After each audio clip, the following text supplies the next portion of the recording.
आमच्या घरी ना रोज एक तरी पालेभाजी असायचीच, त्यामुळे सगळ्या प्रकारच्या पालेभाज्या आमच्याकडे बनल्या जायच्या। कुठलीही पालेभाजी आवडत नाही असं कधी झालंच नाही। आणि त्यातल्या त्यात शेपूची, माझ्या आईच्या हातची भाजी तर ना मला जाम आवडायची। आणि त्याच्याबरोबर मस्त गरम गरम तव्यावरची भाकरी, आहा, आठवण झाली तरी अगदी तोंडाला पाणी सुटतंय। तर आज आपण माझ्या आईच्या स्टाईलनीच शेपूची भाजी करणार आहोत।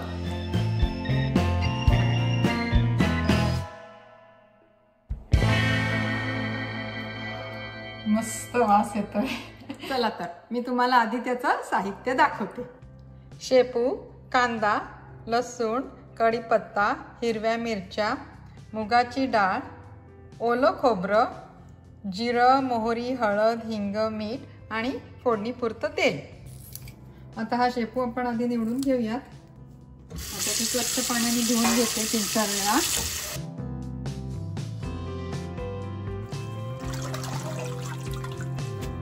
अशी काढून घ्यायची आहे शेपूची भाजी, म्हणजे तो मातीचा गाळ ना खाली सगळा तळाला राहतो। आता तो शेपू चिरून घेऊयात। मी ते कात्रीने कापते आणि धुतल्यावर चिरायची। कुठलीही पालेभाजी आधी धुवून घ्यायची आणि मग चिरायची। चिरल्यावरती मग धुवून नाही घ्यायची, मग त्याच्यातले जीवनसत्व निघून जातात। आता ही मुगाची डाळ आहे ना रात्रभर पाण्यामध्ये भिजवत ठेवायची।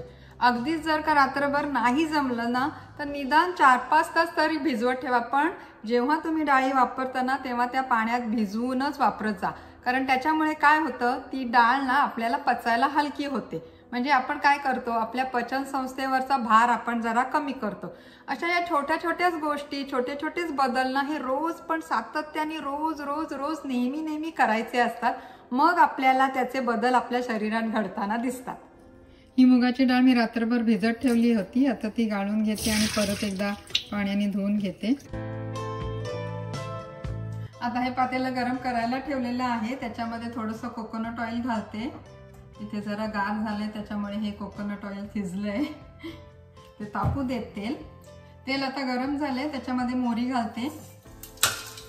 नेहमीप्रमाणे चांगली मोहरी तडतडून द्यायची आणि मग जिरं घालायचं।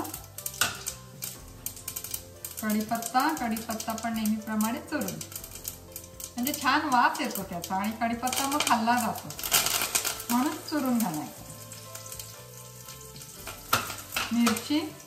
मिरच्या कापून घेतल्या 2 उडाला, हिंग, हळद आणि शेपूच्या भाजीला किंवा कुठल्याही पालेभाजीला ना भरपूर लसूण घालायचा, खूप छान लागतं। हे बघा, लसूण आता चांगला परतवून घ्यायचा तेलामध्ये। इथे खाली जर चिकटला ना तर असा खरडून घ्यायचा, काही नाही होत, तो करपत नाही। आता चांगला लसूण खरपूस भाजून झाला ना की त्याच्यामध्ये हा चिरलेला कांदा घालायचा आणि परत थोडंसं भाजून घेते। आता सांडशी धरते।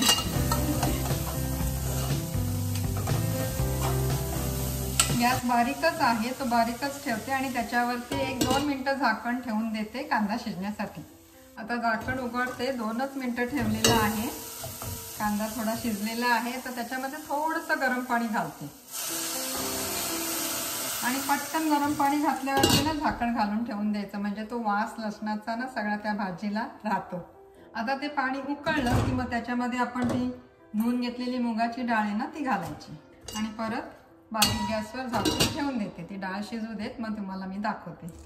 हे बघा, डाळ आता चांगली शिजली आहे, चांगली अशी गरगट्ट होऊन द्यायची। डाळ ती अशी डाळ दिसता कामा नये, चांगली मऊ व्हायला पाहिजे।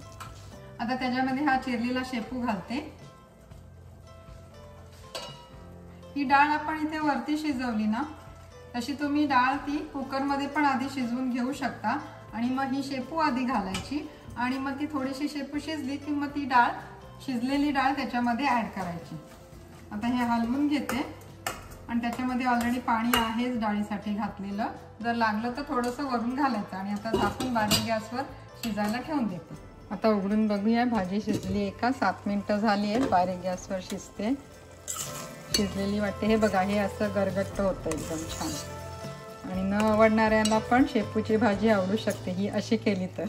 आता त्याच्यामध्ये मीठ घालते। भाजी झाली ना की शेवटी मीठ घालायचं कुठल्याही पालेभाजीला, कारण पालेभाजी जेव्हा आपण करतो तेव्हा ती एवढी दिसते आणि शिजल्यावर एकदम थोडीशी होते. त्याच्यामुळे आधी घातलं तर जास्त मीठ घालू आणि खारट होऊ शकतं, म्हणून पालेभाजीला शेवटी मीठ घालायचं. आणि हे मस्त ओल्या नारळाचं खोबरं.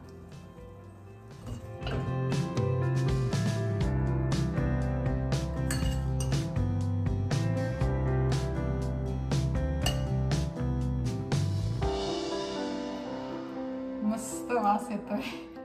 आता मस्त गरम गरम भाकरी बरोबर गरम गरम शेपूची भाजी खायची. चला, आता ही अशी शेपूची भाजी तुम्ही करून बघा तुमच्या घरी. तुमच्या घरी कोणाकोणाला ती आवडली ते मला कमेंट बॉक्समध्ये कळवा, आणि आवडली नसेल तरी जरूर कळवा, काही प्रॉब्लेम नाही. चला, आता मी लागते माझ्या पुढच्या रेसिपीच्या तऱ्हेला नंतर लागणार आहे.